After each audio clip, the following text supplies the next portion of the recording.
In this video, I'd like to start talking about how to multiply together two matrices. We'll start with a special case of that, of matrix vector multiplication, of multiplying a matrix together with a vector. Let's start with an example.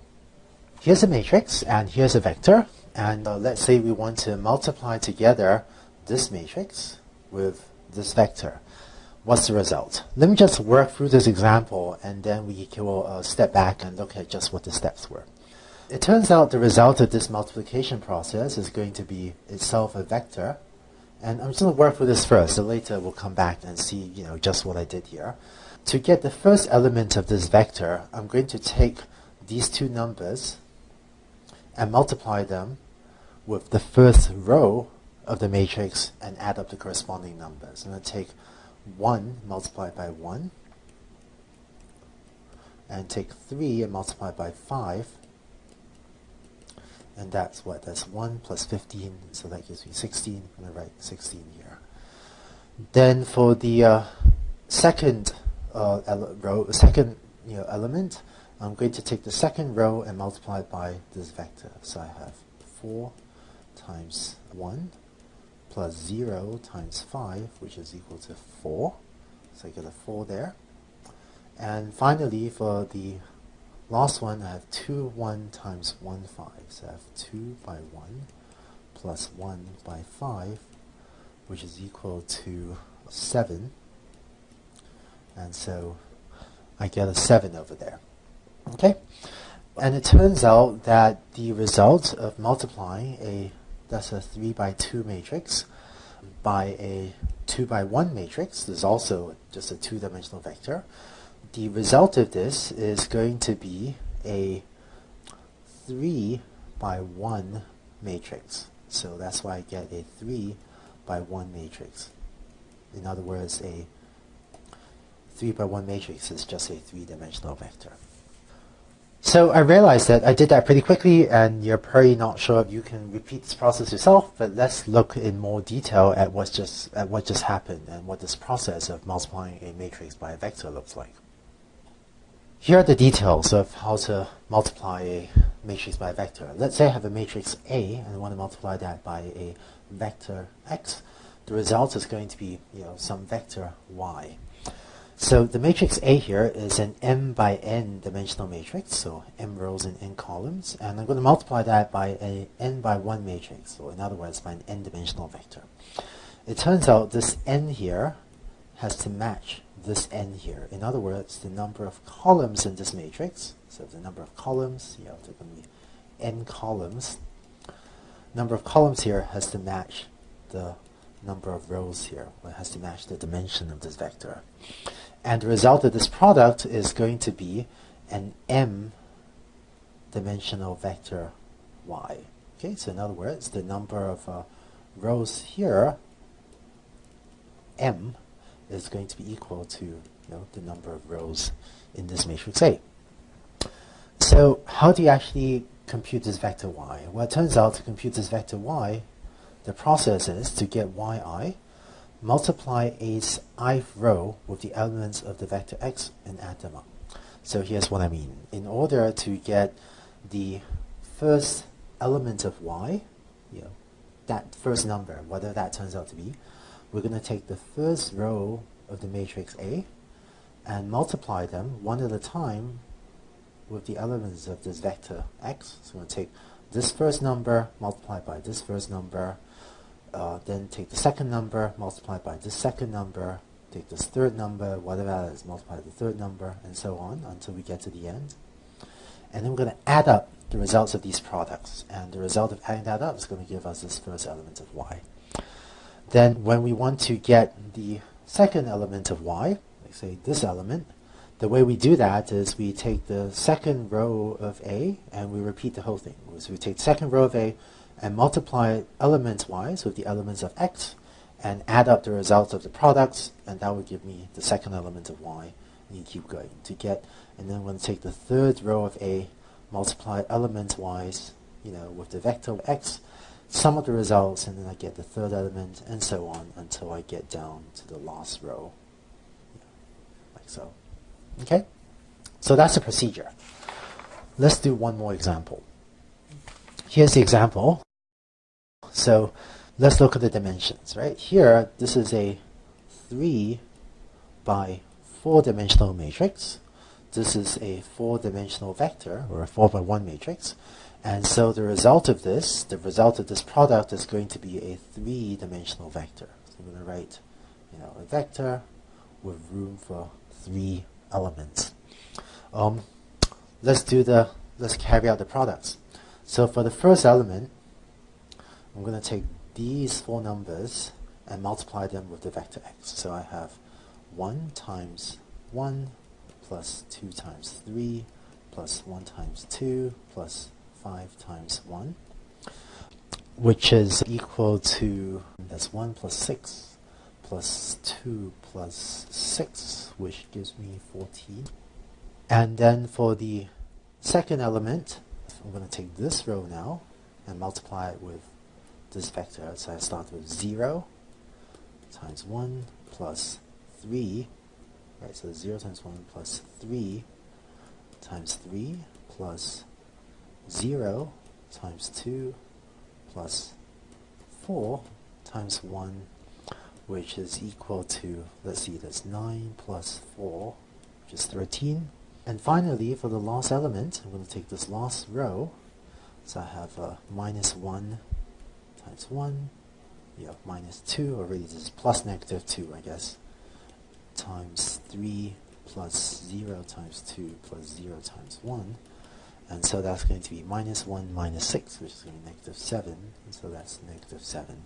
Okay, so my final answer is this vector 14, just to write it out without the colors, 14, 13, negative 7. And as promised, the result here is a 3 by 1 matrix. So that's how you multiply a matrix and a vector. I know that a lot just happened on this slide, so if you're not quite sure where all these numbers went, feel free to pause the video and sort of take a slow, careful look at this big calculation that we just did and try to make sure that you understand the steps of what just happened to get us these numbers 14, 13, and 7. Finally, let me show you a neat trick. Let's say we have a set of 4 houses, so 4 houses with 4 sizes like these, and let's say I have a hypothesis for predicting what is the price of a house. And let's say I want to compute, h of x for each of my 4 houses here. It turns out there's a neat way of posing this, applying this hypothesis to all of my houses at the same time. It turns out there's a neat way to pose this as a matrix vector multiplication. So here's how I'm going to do it. I'm going to construct a matrix as follows. My matrix is going to be 1, 1, 1, 1 times, and I'm going to write down the sizes of my 4 houses here. And I'm going to construct a vector as well. And my vector is going to be this vector of 2 elements. That's these minus 40 and 0.25. That's these 2 coefficients, theta 0 and theta 1. And what I'm going to do is take this matrix and that vector and multiply them together. Right? That times is this multiplication symbol. So what do I get? Well, this is a 4 by 2 matrix. This is a 2 by 1 matrix. So the outcome is going to be a 4 by 1 vector. Right? So let me, so this is going to be a 4 by 1 matrix is the outcome, or really a 4-dimensional vector. So let me write in one of my 4 elements. I'm going to have 4 real numbers here. Now it turns out the first element of this result, right, the way I'm going to get that is I'm going to take this and multiply it by this vector.